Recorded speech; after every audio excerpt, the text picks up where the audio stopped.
तो भैया भैया आज आप अपना जीवन परिचय पूरा बताइएगा, जब से आप होश संभाले हैं अभी तक। जी जी।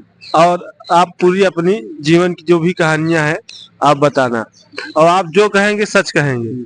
मैं जो कहूँ, मैं गीता की कसम खा के कहता हूँ कि जो कहूँगा सच कहूँगा, सच के सिवा कुछ नहीं कहूँगा।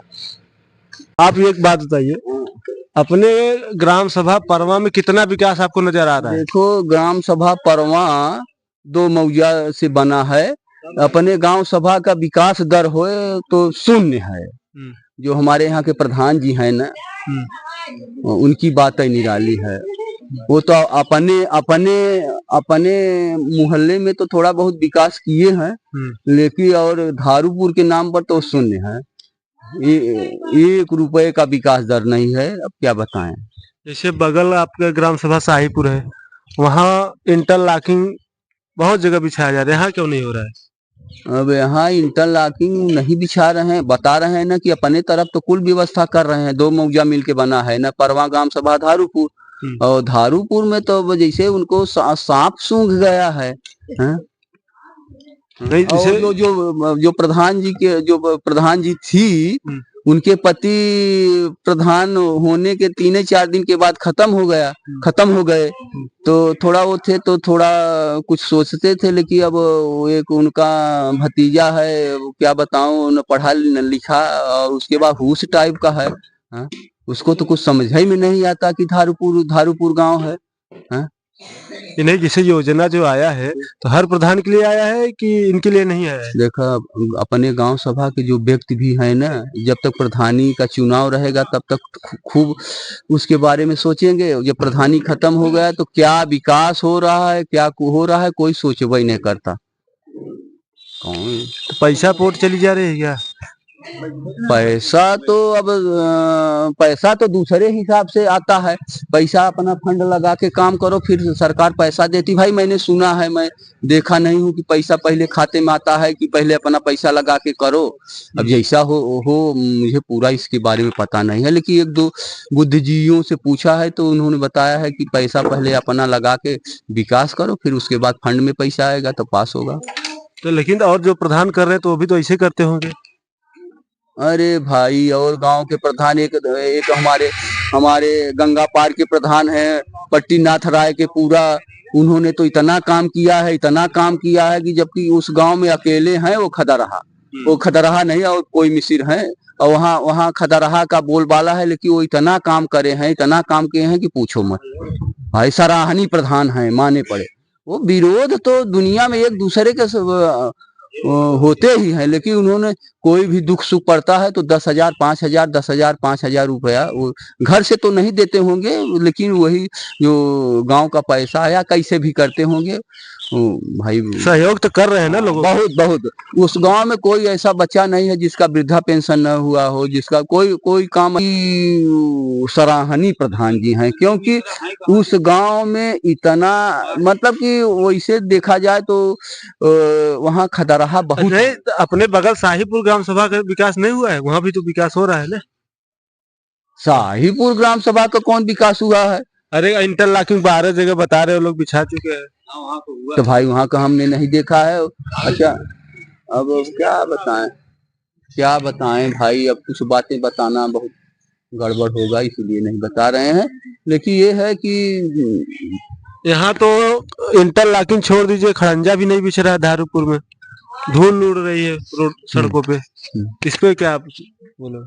भाई झूठ हो या सही हो, कहते हैं कि सबने पैसा लिया, पता नहीं किसको उन्होंने पैसा लिया, काम क्या करेंगे, मतलब उसके बारे में हमको सही पता नहीं है। पैसा हैं कि सबको पैसा दिया, पैसा पे चुनाव लड़ रहे हैं क्या? पैसा देके चुनाव लड़ रहे हैं। भाई मीडिया बनाओगे क्या हमको पूरा, कैसे हो रहा है चुनाव मैं नहीं जानता। नहीं जान का भाई, देखे नहीं है हम कि किसका। हाँ सुनी बात, बस हो गया। तो नहीं, चुनाव तो निपक्ष होता है या कोई पैसा नहीं, पक्ष विपक्ष नहीं, सब क्या बताएं। गांव हर व्यक्ति अपने मर्जी का मालिक है। हाँ, सरकारें चुनाव तो निष्पक्ष कराती हैं, ऐसी बात नहीं है, प्रशासन निष्पक्ष चुनाव कराती है, लेकिन जो जिसको वोट देगा वही तो जीतेगा। सरकारें तो निष्पक्ष चुनाव कराती लेकिन है। अगर रही बात पैसे की, तो जनता भी तो पैसा लेके कर रही, तो क्या विकास होगा? नहीं यार, जनता पैसा लेके करती है, ये चुतिया बनाते हैं, जनता पैसा लेती है। मतलब बिना दिए लोग बोल रहे हैं। हाँ, ऐसे ही बोलते हैं। पैसा किसको दिए हैं बताओ, किसको दिए हैं, नहीं सकता। अच्छा, ये एक जो लाइन बोलते हैं गांव में कि प्रधानी के चुनाव में 7 पीढ़ी देख के तब तुम्हें वोट मिलता है, तो ये कितना असर करता है? 7 पीढ़ी कौन 7 पीढ़ी, वो सब देखो, इंसान के पास जो सिद्धांत नहीं रह गया है। हाँ, वोट जिस दिन पड़ता है उस दिन आदमी बदल जाता है। और एक एक इंसान के पास एक भ्रांति और है कि भाई आप बहुत ईमानदार हो, बहुत पढ़े लिखे हो, बहुत ठीक हो, लेकिन आपका जो है वोट बैंक कम है, तो लोग सोचते हैं अरे ये तो हार जाएगा ही, चलो वो जीत रहा है इसी को वोट दो। हाँ, हाँ, ये है भ्रांति। अरे हार जाएगा, लेकिन आपका वोट तो सही जगह पड़ रहा है, आप एक ईमानदार और पढ़े लिखे को दे रहे हैं ना। नहीं, ये मेरे कहने फैसला करो। एक बात बताइए, जैसे आज की डेट में किसी भी गांव में, हमारे गांव में नहीं, किसी भी गांव में चले जाओगे तो आपको अगर 50 घर है तो 50 घर में 10 घर में ताला क्यों लगा रहता है? सब गांव छोड़ के जा क्यों रहे हैं? ऐसा है कि जो आवश्यकता की पूर्ति खेती से नहीं हो सकता। अब विकास पूरा खेती से नहीं हो सकता, क्योंकि हर किसान के पास पर्याप्त जमीन नहीं है। जैसे किसी के पास 2 बीघे जमीन है, किसी के पास 2 एकड़ जमीन है, किसी के पास 1 एकड़ जमीन है, किसी के पास 10 बिस्वा जमीन है, उससे तो उसकी जरूरत पूरी नहीं होगी। एक किसान जो है खा ले और अपने खेत को पूंजी लगा ले, बस इतना ही कमा सकता है। अब जैसे बड़े बड़े किसान है जिसके पास 500 एकड़ जमीन है, 50 एकड़ जमीन है, 100 एकड़ है, तो व्यवसायिक खेती करते हैं, वो अपने खेती पर निर्भर। जैसे जैसे महाराष्ट्र हो गया, गुजरात हो गया, जैसे अपने यहाँ उत्तर प्रदेश में बड़े बड़े जमींदार हैं जिनके पास 100-100 बीघा, 200 बीघा जमीन है, इसीलिए उनकी आवश्यकता की पूर्ति खेती से नहीं हो सकती। लेकिन ये बताइए, जैसे आप बोल रहे हैं 10 बिस्सा, एक बीघा, 8 बिस्सा, कुछ भी है, लेकिन यही लोग तो पहले भी थे, इनका परिवार था। देखो, पहले समाज इतना विकास नहीं है, अब होड़ लगी हुई है कि हम विकास करें, हम अच्छा खाएं, अच्छा पहने, अच्छे मकान में रहें, अच्छे गाड़ी से चलें, अपने बच्चों को अच्छी शिक्षा दें, तो एक बीघे 2 बीघे 10 बीघे से थोड़ी हो पाएगा।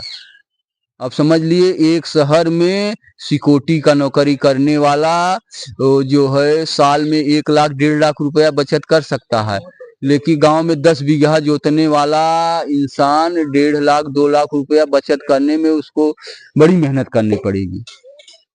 ये बात है ना यार। अच्छा, अपने उत्तर प्रदेश में इंडस्ट्रीज कम है, इसलिए लोग गांव से शहर की ओर पलायन कर रहे हैं। जबकि आप कोई भी कथा, कोई भी कहानी, कोई भी फिल्म आप देखोगे तो गांव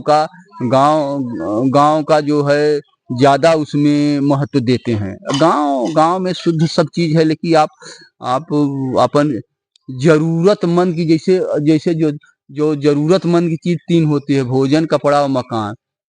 10 बिस्सा वाला तो 1 बीघे वाला, 1.5 बीघे वाला। एक चीज मैं देखा हूँ ज्यादा, खासकर उत्तर भारतीयों में, कि वो अपनी फैमिली लेके चले जाएंगे मुंबई, दिल्ली, कहीं भी, तो अपने बच्चे को अपना गांव का कल्चर, अपना भाषा गांव का, वो भुलवा देते हैं। उनको अपने आप को लगता है बहुत की बड़ाई मेरी है खड़ी हिंदी बोलने में, बोलो, लेकिन अपना क्यों भूल जाते हैं? इसका ऐसा है, मैं पहले आपको बता चुका, संस्कार नहीं देते। यदि आप अपने बच्चे को संस्कार शुरू से देंगे, सदा सत्य बोलने वाला पाठ अपने बच्चों को पढ़ाओगे, तो आपका बच्चा जो संस्कार आप दोगे, ये मेरे चाचा हैं, ये मेरे बाबा हैं, ये मेरे पिताजी हैं, ये मेरी नानी है, ये मेरी बड़ी अम्मा है, अच्छे से रहो, अच्छा खाओ, अच्छा पियो। जब तक देखो, संस्कारे दूजे गुणे, जब तक आप अपने बच्चे को संस्कार नहीं दोगे, वो क्या जानेगा?